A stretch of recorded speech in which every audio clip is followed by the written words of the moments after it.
चलिए देखिए, कोई बात नहीं, आप लोग तो हैं ही इसे ऐसे।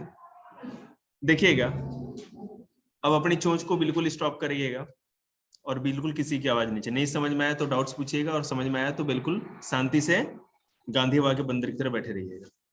देखिए, जो पेज नंबर बोलेंगे वो ओपन करेंगे आप। एक सेकंड,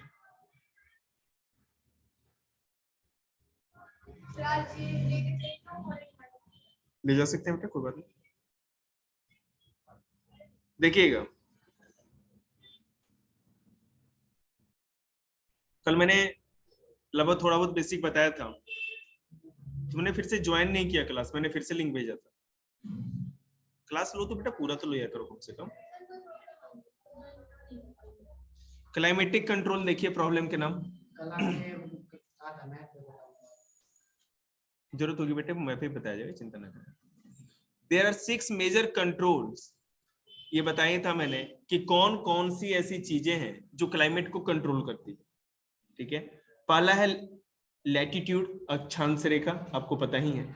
इक्वेटर के पास रहेंगे तो ज्यादा बारिश होगी, ज्यादा गर्मी पड़ेगी। जैसे जैसे आप ऊपर जाएंगे तो सर्दी बढ़ते जाएगी और बारिश कम होती जाएगी। समझ में आता है आपको? दूसरा एल्टीट्यूड, जितनी भी हाइट पे आप जाएंगे उतनी ही ज्यादा ठंडक होगी। और बारिश किस तरह से होगी? फिर वहां पर जो बारिश होगी वो होगी बर्फ की तरह, स्नोफॉल। वहां पे बारिश नहीं होती। अगर आप मान लीजिए कि बहुत ज्यादा हाइट पे चले जाएं सर्दियों के मौसम में, जब भी बारिश होती है तो वहां बारिश नहीं होगी, पानी नहीं गिरेगा, क्योंकि उतने हाई एल्टीट्यूड पे जो पानी होता है आइस में कन्वर्ट हो जाता है। ठीक है, तो स्नोफॉलिंग होगी। तीसरा है pressure and wind system. Pressure की बात मैंने कल, उच्चावच रिलीफ फीचर्स। रिलीफ फीचर मतलब बेटा यहाँ पर है आपका प्लेन इलाका है, बिल्कुल प्लेन। अब यहाँ से थोड़ा सा आप अरावली की तरफ राजस्थान में जाएंगे तो थोड़ी बहुत पहाड़ियां, मतलब प्लेटो मिल जाएगा आपको, फिर छोटी पहाड़ी, फिर आप सीधे हिमालय जाएंगे तो ऊंचे ऊंचे माउंटेन। तो इसको रिलीफ, अलग अलग रिलीफ कहा जाता है, उच्चावच। ठीक है, रिलीफ का मतलब होता है कि कोई जमीन उबड़ खाबड़ है, पहाड़ है, या जमीन की बनावट कैसी है, पठार है, प्लेटो है, या सी लेवल है, किस तरह से।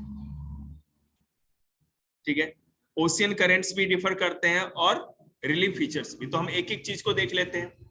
Due to the curvature of the earth, curvature मतलब जो कर्व की तरह अर्थ का आकार है। आप लोग में से कोई ये बता सकता है कि धरती गोल क्यों है? आप यहाँ बैठे बैठे कैसे ऐसा एक एविडेंस दे सकते हैं जिससे पता चले कि धरती गोल? मतलब अब तो सैटेलाइट से पिक्चर ली जा चुकी है ना। हम सीधा नहीं देख पाते, नहीं देख पाते। और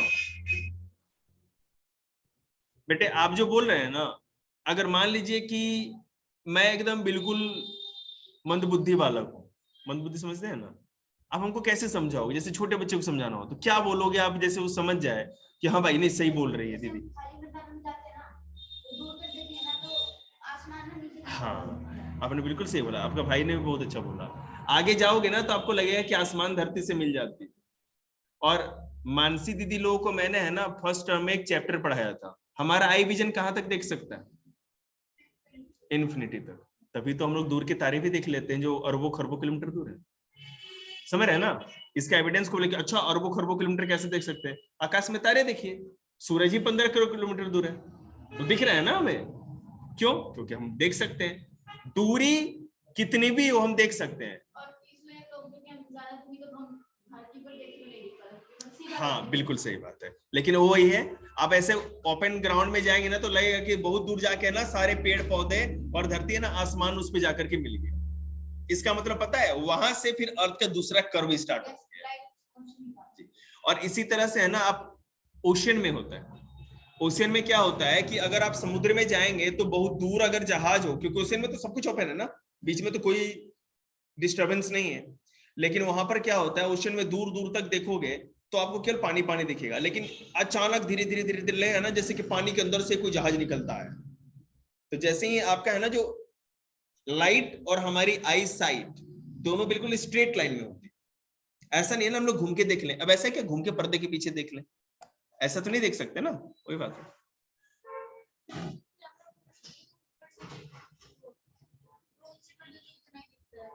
एक ही व्यू दिखेगा ना, वो तो सीधे लेजर लाइट सीधी रहेगी ना, बात समझ रहे हैं? ऊपर से देखोगे बेटे तो अब घूमने की जरूरत ही क्या है, आपको तो दीवार के पीछे, दीवार के सामने, है ना, कौन क्या है सब पता चल जाएगा। ड्रोन से तो सब कुछ पता चलेगा ना, और ऐसे जमीन से देखेंगे तो केवल सामने सामने ही दिखेगा ना आपको, ये बात है। चलिए, तो एल्टीट्यूड की, लैटिट्यूड की बात करें, as a result air temperature generally decreases from the equator towards the poles. बिल्कुल, हवाओं का, आपको पता है यहाँ मौसम की गर्मी और मौसम की ठंडी का मतलब है कि हवाएं गर्म और ठंडी बह रही, ये तो समझते हैं ना आप लोग। यहाँ पर कुछ गर्म ठंडा नहीं होता, इसके ऊपर जो हवा बह रही है वो गर्म या ठंडा, उसी हिसाब से हमें गर्मी या ठंडी का एहसास होता है। वो एटमॉस्फेयर ही तो है जो हमें गर्मी का और ठंडी का एहसास दिलाता है। आपको पता है मून पे ना तो आपको गर्मी का एहसास होगा ना ठंडी का एहसास होगा, मैंने गर्माहट का, सॉरी, एहसास ही नहीं होगा, आपको सूट पहन के जाना पड़ता है, और वहां पे सन रेडिएशन भी है एटमॉस्फेयर ना होने के कारण।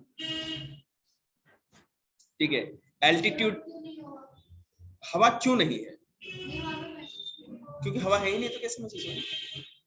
अच्छा सॉरी, मैंने गर्मी क्यों महसूस नहीं होती ये पूछ रहे हैं आप?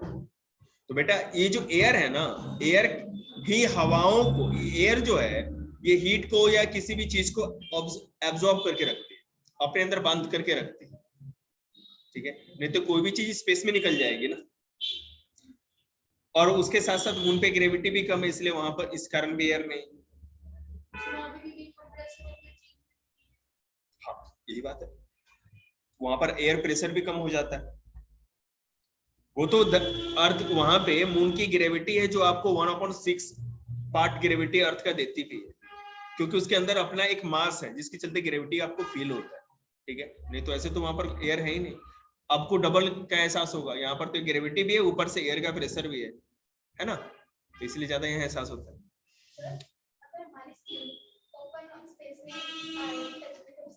हाँ तो अल्फा, जी बिल्कुल होगा, alpha beta gamma rays, sun rays जो निकलती है ना, उससे अल्ट्रावायलेट रेज, बहुत सारी रेज निकलती है, वो हमारे स्किन को, मांस को ना चीरते हुए निकल सकती है। और आपको पता है जैसे रेडियो एक्टिव चीज होती है ना, परमाणु हमला जब हो जाए, ठीक है, मैंने दिक्कत होगी, आगे चलते हैं। अधूरा ज्ञान मैंने दिया ही नहीं कुछ भी, दिक्कत हो जाएगी, डीएनए में प्रॉब्लम हो सकती है, डीएनए में कैंसर का प्रॉब्लम हो सकता है, स्किन कैंसर हो सकता है, मरने का तो पूरा खतरा है। हमको एक एटॉम बम, हाइड्रोजन बम से कभी बाबू बम पता चला, और वो बताएंगे नहीं, फिर आप लोग है ना क्लाइमेट पे फोकस नहीं करें। देखिए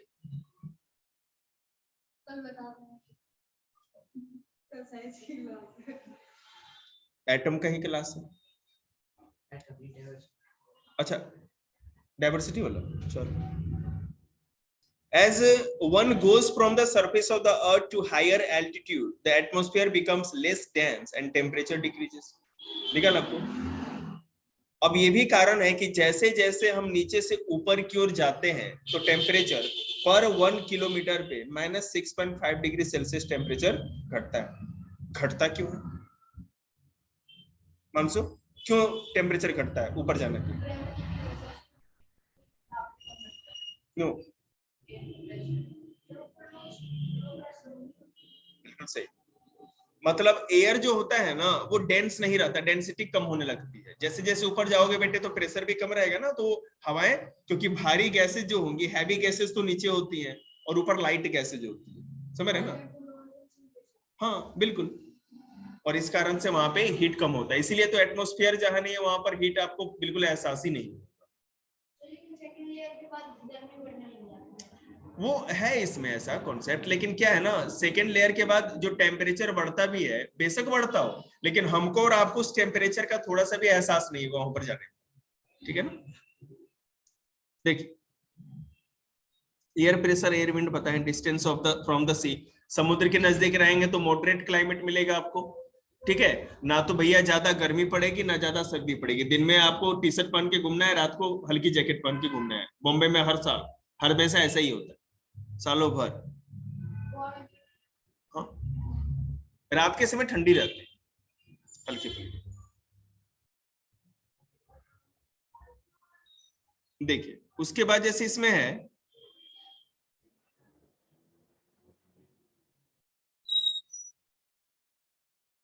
ये जो फाइंड आउट एक चीज लिखी हुई है ना, एक चीज ये थोड़ी सी, आप सोच भी नहीं सकते कि कितनी बार यूपीएससी में ये क्वेश्चन आया, लेकिन हम लोग यहाँ पढ़ाते समय मास्टर कहता है जान दे, ठीक है, और बच्चे कहते हैं जय हो गुरु जी की। लेकिन हम आपको बताएंगे why most of the world desert are located in the western margin of continent in the subcontinent. नाम सुनते जाइए, Atacama desert, Patagonia desert, Patagonia, ठीक है, मैक्सिकन डेजर्ट, और एक और डेजर्ट है सियरा नेवादा डेजर्ट, यूएसए में, नॉर्थ अमेरिका, पेंटागोनिया और अटाकामा।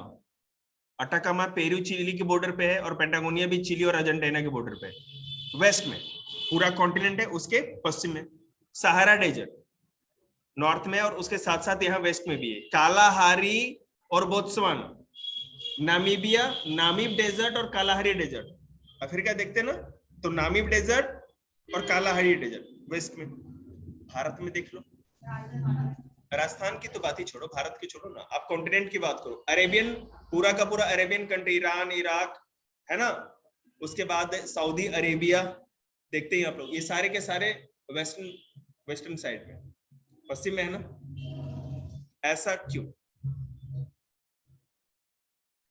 आपके टीचर ने बताई?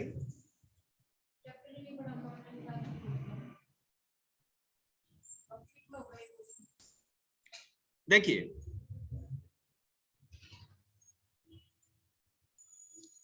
इसका जो कारण है विंड सिस्टम के कारण होता है, ठीक है। विंड सिस्टम ऐसी है कि जो भी हवाएं पूरब से बह के आती, ठीक है, जो भी हवाएं पूरब से बह के आती है वो ओशियन का मॉइस्चर लेके आती है। हवाएं अगर समुद्र के ऊपर से बहेगी तो क्या होगा, समुद्र दिन भर गर्म हो रहा है और पानी गर्म होने से भाप बन के ऊपर उठ रहा है, तो वो वाटर ड्रॉपलेट्स हवाओं के साथ कैच हो जाती है और हवाएं जहां जहां जाएंगी एक तरह का मॉइस्चर लेके आएंगे। तो किसी भी कॉन्टिनेंट में सबसे अधिक बारिश ईस्टर्न साइड में होती है, पूर्वी साइड में, क्योंकि हवाएं पूर्व से आती है और पूरब से पश्चिम की ओर बढ़ती है। अर्थ के रोटेशन के कारण अर्थ क्लॉकवाइज रोटेट करता है ना, क्लॉकवाइज, तो वो हवाएं भी ऐसे ही ग्रेविटी के कारण हवाएं भी अर्थ के उसी तरह घूमेंगी।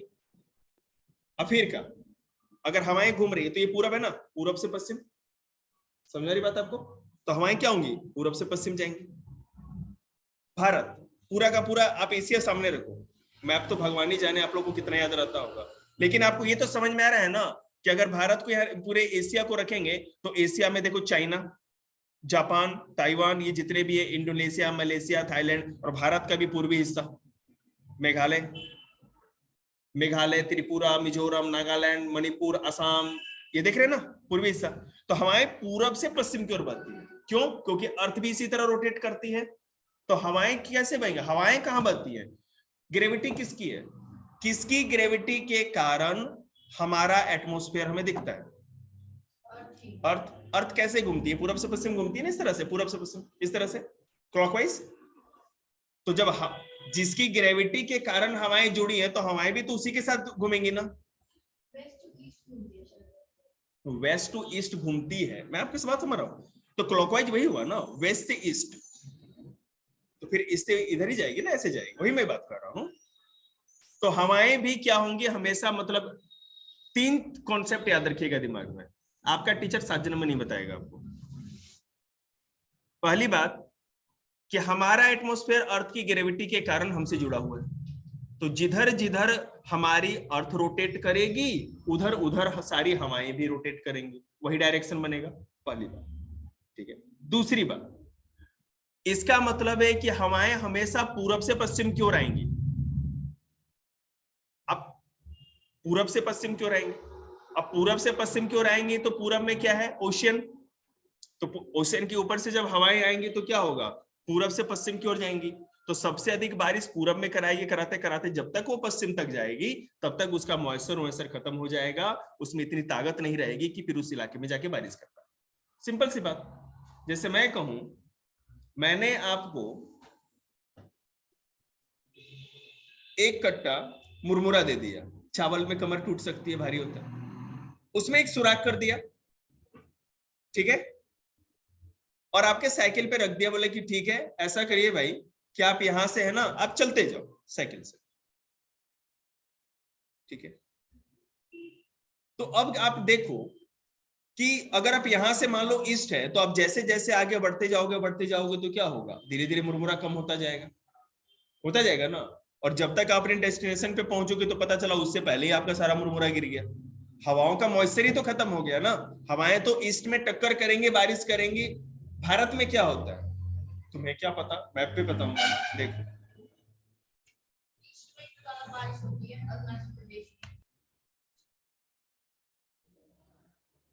देखिए,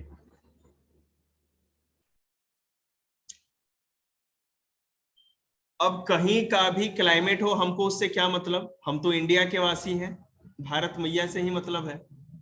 तो भारत के क्लाइमेट को, इंडिया के क्लाइमेट को कौन कौन सी चीजें प्रभावित करती हैं, हम भारत के क्लाइमेट की बात कर रहे हैं। और इसमें जितना भी पढ़ाएंगे ना लगभग कुछ देर आपको सब समझ में आएगा, क्योंकि मैंने पहले ही बोर्ड पे गाना गा दिया है। लैटिट्यूड, अक्षांश रेखा पता है आपको। The tropic of Cancer passes through the middle of the country from the Rann of Kutch in the west to Mizoram in the east, पता है आपको भारत के 8 राज्यों से गुजरती है ट्रॉपिक ऑफ कैंसर या कर्क रेखा। Almost half of the country lying south of the tropic of cancer, Bharat का आधा क्षेत्र ट्रॉपिक ऑफ कैंसर के साउथ में है। All the remaining area north of the tropic lie in the subtropic. Therefore, India's climate has characteristics of tropical as well as subtropical climate. आपको पता है ना कि मैंने आप लोगों को कितनी बार बताया भी है कि इस अर्थ पे कोई ऐसी जगह नहीं जो Tropic of Cancer, Tropic of Capricorn के ऊपर और सन की 90 डिग्री का एंगल बने, ठीक है ना। इन दोनों के बीच ही सन कभी भी साल में एक बार 90 डिग्री का एंगल बनाता है, मतलब सबसे अधिक गर्मी पड़ती है। तो भारत का जो 23.5 डिग्री ट्रॉपिक ऑफ कैंसर के नीचे की जगह है साउथ वाली, वो बिल्कुल ट्रॉपिकल में है, ठीक है, सालों भर ज्यादा गर्मी का एहसास होगा। और ट्रॉपिक ऑफ कैप्रिकॉर्न सॉरी जो ऊपर वाला इलाका है सब ट्रॉपिक क्षेत्र कहा जाएगा उसको। तो यहाँ दोनों तरह की बात है। एल्टीट्यूड की बात कर लें, India has mountains to the north which have the average height of about 6,000 metre. उत्तर में जो हिमालय माउंटेन है 6,000 मीटर की एवरेज हाइट है उसकी, बहुत ज्यादा है। India also has a vast coastal area, और हमारे पास समुद्र भी है, इतना बड़ा इलाका 7516 किलोमीटर लंबा हमारा, तो मतलब कि समुद्र का से जुड़ा हुआ बाउंड्री है, तो बहुत बड़ा समुद्री क्षेत्र भी है। Where the maximum elevation is about 30 metres, जहां पे हाइट कितनी होगी, अधिकतर ऊंचा नीचा होगा 30 मीटर का हो, 30 मीटर का। The Himalayas prevent the cold wind from central Asia from the entering. अच्छा आपने एक चीज देखी होगी, जैसे मेरे से बच्चे पूछे एक दिन, अभी नहीं आप लोग तो बहुत ज्ञानी हो, एक था मेरे फ्रेंड का भांजा था, मेरे से भी 5 साल बड़ा था वैसे, तो उसने पूछा कि दिल्ली में बर्फ क्यों नहीं गिर सकती, दिल्ली में भी गिर सकती है, ठीक है ना, दिल्ली में बर्फ क्यों नहीं गिरती भाई। तो मैंने उसको बोला भाई हाइट का कारण है। उसने बात बड़ी अच्छी कही कि अच्छा आप हाइट की बात कर रहे हो, मतलब कि आप कर रहे हो माउंटेन की बात, लेकिन हाँ बिल्कुल।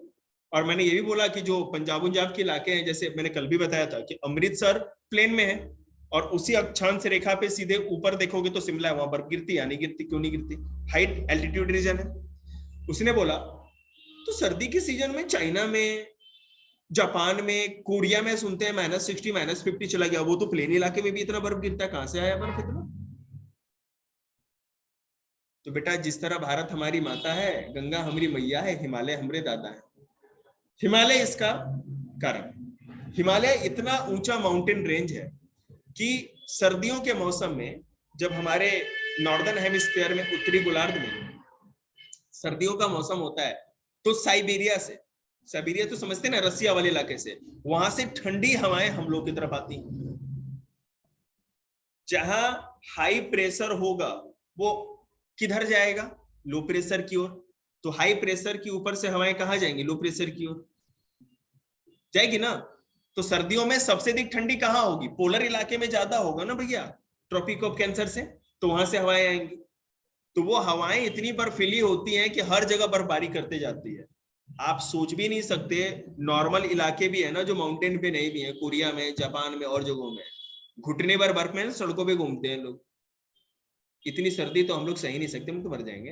इंडिया के लोग तो सही नहीं सकते इतनी, मतलब हिमालय वाले सलेंगे और नहीं सह सकते, मैं तो बिल्कुल भी नहीं। तो हिमालय साइबेरिया से आने वाली ठंडी हवाओं को रोक देता है, नहीं तो हमारा पूरा का पूरा भारत, उत्तर भारत है ना, एकदम निर्जन रेगिस्तान होता, रेगिस्तान। और बारिश भी तो इसी कारण से हो रही है। अगर हिमालय माउंटेन ही तो है, गारो खासी जनते उसी का तो भाग है। अगर वो माउंटेन नहीं रहता तो भारत में बारिश कहां से, है ना। तो हिमालय की पूजा करें, आप जाए कभी घूमने। हम तो मजबूरी में खींच लिए गए किसी दिन। मतलब बहुत बड़ा है। चल, प्रेशर एंड विंड्स। प्रेशर मतलब बेटा विंड प्रेशर, है ना, कुछ इधर उधर मत समझना। The climate and associated weather conditions in India are governed by the following atmospheric condition. Bharat में जो भी क्लाइमेट में चेंज आता है उसके लिए देखिए सबसे मेन चीज क्या रिस्पॉन्सिबल, पहले प्रेशर एंड सरफेस विंड्स। जो आपके आसपास जो हवाएं बह रही है वो कहां से आ रही है, उसका डायरेक्शन क्या है, और आप जहां हो वहां पे हाई प्रेशर है या लो प्रेशर, ये दो बात पहले समझनी।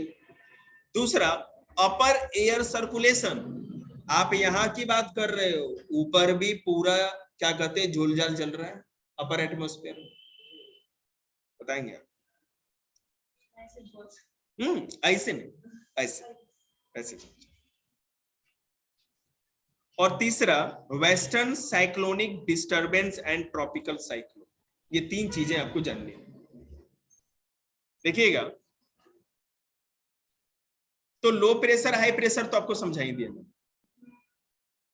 कभी भी सर्दियों के समय क्या होती है, लैंड से ओशियन की तरफ हवाएं जाती हैं, क्योंकि ज्यादा गर्म ज्यादा ठंडा क्या होगा, धरती।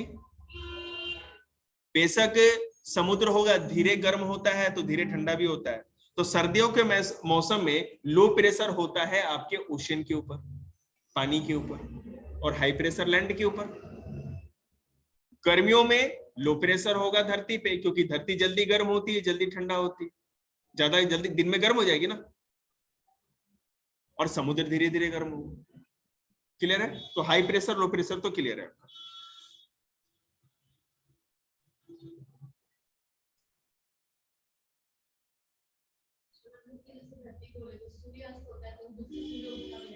ये तो छोटी सी बात है, मतलब आपके लिए तुमने छोटी ही बात होगी। पढ़ भी ले मानसी, गाड़ी तो जाती ही रहती।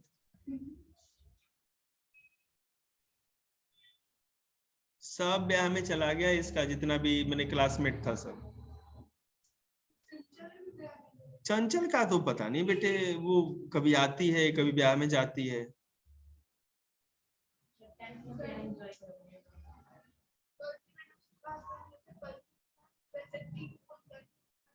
एटीट्यूड आप में नहीं, अगले में मत करो फोन। बोर्ड, चेहरा देख दीदी का, लग रहा है पेपर कैंसिल हुआ होगा, देख मुंह देख। हमें तो नहीं लगता। देखिएगा, अब क्लाइमेट के ऊपर आ जाए पेपर को छोड़ के। India lies in the region of north easterly winds, ठीक है। These winds originate from the subtropical high pressure belt of the northern hemisphere. The blow southward get deflected to the right due to the Coriolis force. अब कहेंगे Coriolis force क्या होता है, बताएंगे। And move towards the equilateral equatorial low pressure area. Generally, these winds carry little moisture as they originate and blow over land. Therefore, they bring little or no rain. Hence, India should have been an arid land, but it is not so. देखिए, इसमें जो मैंने बोला आपको कुछ भी समझ में आया, थोड़ा सा भी, किसी को थोड़ा सा भी समझ में आया? मानसू को आया होगा, बोल बेटा।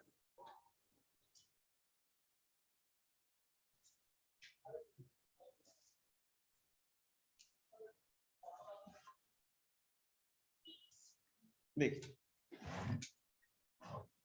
अगर बहुत ज्यादा गर्मी पड़ रही है इंडिया में, ठीक है, जून जुलाई के मौसम की बात करें, सियाचिन पे थोड़ी पड़ रही है इतनी गर्मी, वहां ठंडा नहीं है ना? हिमालय की ऊंची ऊंची जगहों पर तो ठंडी है, तो हाई प्रेशर तो वो है, तो वहीं से आसान है ना कि वहां से हवाएं आ जाए लैंड पे और बारिश करा दे। लेकिन अगर ये चीज हुई होती कि माउंटेन ज्यादा, हिमालय, हम लोग माउंटेन से गिरे हुए, हिमालय माउंटेन से गिरे हुए, वहां बहुत ज्यादा ठंडक है, तो वहां पर हाई प्रेशर है, तो वहां से ठंडी हवाएं नीचे उतर के आती हम लोग तरफ, ठीक है, हम लोग लो प्रेशर में। लेकिन दिक्कत ये है कि अगर वो आती तो वो तो बिल्कुल ड्राई एयर है, सूखी है, ठंडी जगह से बर्फ के ऊपर से कौन सा मॉइस्चर होगा? तो अगर वहां से हाई प्रेशर से हवाएं लैंड पर आती, हम तक आती, तो हम लोग इतने हरे भरे और इतने खेती करने वाले देश नहीं होते, हम लोग निर्जन बिल्कुल रेगिस्तान वाले इलाके होते, कोई खेती बाड़ी नहीं होती, फिर हम लोग भी बकरा मुर्गा काट काट के खाते, जब अनाज ही होना तो क्या करेंगे, समझ रहे? लेकिन ऐसा होता नहीं है। तो होता क्या है, पहले कोरियालिस फोर्स के बारे में बता देते हैं। An apparent force caused by the Earth's rotation, the Coriolis force is responsible for deflection winds towards the right in the northern hemisphere and towards the left in the southern hemisphere. धरती जिस तरफ से घूमती है, अर्थ जिस तरह से rotate करती है, तो अर्थ में ग्रेविटी है, तो अर्थ क्या होगी, अर्थ भी अपने साथ साथ हवाओं को लेके चलेगी ना। तो नॉर्दर्न हेमिस्फीयर में हवाएं दाहिनी ओर मुड़ जाती हैं, राइट साइड में मुड़ जाएंगी, हवाएं जाएंगी, तो वो एकदम सीधी नहीं जा सकती, वो कर्व बना के चलेगी, राइट साइड में मुड़ेंगी, ठीक है, नॉर्दर्न हेमिस्फीयर में, और साउदर्न हेमिस्फीयर में लेफ्ट की ओर मुड़ जाएंगी, ठीक है। कोई इसी को कोरियालिस फोर्स कहते हैं। अर्थ के ग्रेविटी के कारण या अर्थ के रोटेशनल फोर्स के कारण, अर्थ रोटेट कर रही है, अर्थ की ग्रेविटी भी गोल गोल घूम रही है अर्थ के साथ, तो अर्थ की ग्रेविटी से अगर हवा लगी है तो जिधर जिधर धरती उधर उधर हवा, तो हवाएं तो सीधी बहेगी ना, लेकिन उस अर्थ के रोटेशन के कारण जो उसकी अर्थ की ग्रेविटी होती है, उस कारण से हवा में डिफ्लेक्शन, एक मोड़ आ जाता है, मतलब तिरछापन आ जाता है। तो नॉर्दर्न हेमिस्फीयर में राइट साइड की ओर और साउदर्न हेमिस्फीयर में लेफ्ट की ओर। आप जितना क्लाइमेट जानेंगे ना, 4-5 बच्चे, आप किसी भी क्लास में जाएंगे, इतना क्लाइमेट कोई नहीं जानेगा, चाहे कितना भी बड़ा टॉपर रहे हो, बस हमें बोलने का मौका दें।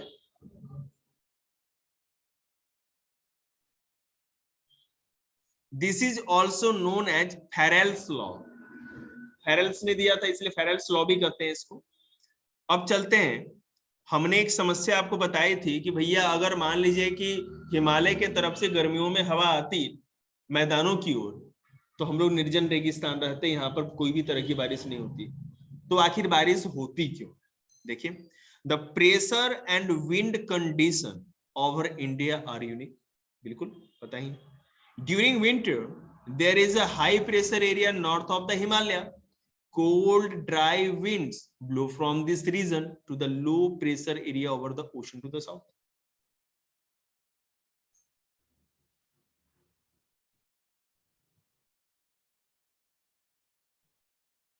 एक सेकेंड, पहले लौटता हुआ मानसून क्या है बता रहा है ये, अभी गए, कमाल की बुक है यार,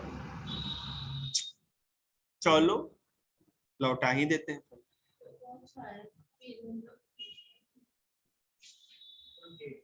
28 का बेटा है ना, कोरियालिस फोर्स के नीचे वाला पैराग्राफ है, लेफ्ट में दिखा। अब सुनो, सर्दियों का मौसम की कल्पना करें, थोड़ा तो निकल गया गाड़ी आगे, नवंबर दिसंबर जनवरी 15 फरवरी तक की बात करें, ठीक है, तो सर्दी कहाँ रहेगी, लैंड पे सर्दी का मौसम होता है, तो हवाएं क्या होंगी, हाई प्रेशर कहाँ है, लैंड पर, पूरे अर्थ पे है ना, हम लोग के भारत की बात करें तो लैंड वाले इलाके पे हाई प्रेशर है, और मोस्टली नॉर्दर्न इंडिया में। ट्रॉपिक ऑफ कैंसर के नॉर्थ की बात कर रहे हैं, साउथ में उतना ज्यादा सर्दी गर्मी का कोई मतलब नहीं होता, बात समझ रहे हैं ना। तेलंगाना और आंध्र प्रदेश में सर्दी गर्मी से कोई मतलब नहीं है, चाहे समुद्र के किनारे हो चाहे अंदर हो, वहां गर्मी ही ज्यादा पड़ेगी, सर्दी कमी पड़ती है, क्योंकि ट्रॉपिक ऑफ कैंसर के नीचे है। और ट्रॉपिक ऑफ कैंसर के ऊपर है, तो हम लोग अपनी बात कर रहे हैं, दिल्ली की बात कर रहे हैं, ठीक है। तो ट्रॉपिक ऑफ कैंसर के जितने भी ऊपर वाले इलाके हैं, सर्दियों के मौसम में 15 नवंबर से लेके 15 फरवरी तक का जो टाइम होता है, हाई प्रेशर होता है नॉर्दर्न इंडिया में, ट्रॉपिक ऑफ कैंसर के ऊपर। इंडिया के जितने भी हिस्से आप दिमाग में रखिए। और लो प्रेशर कहां होगा? समुद्र की तरफ, ओशन पे, साउथ में। तो हवाएं क्या होंगी, यहां पर मैप भी होगा शायद, अगले दिया हुआ, कोई बात नहीं, वर्ल्ड मैप देखा ना, एशिया, रुक जाओ, सब पूरे चैप्टर खत्म हो जाएगा तब इंडिया का मैप दिखाएगा मुझे क्या? ये आ गया जी, है बेटा, लेकिन उससे मतलब नहीं है, कोई बात नहीं, मैं आपको बता दूं।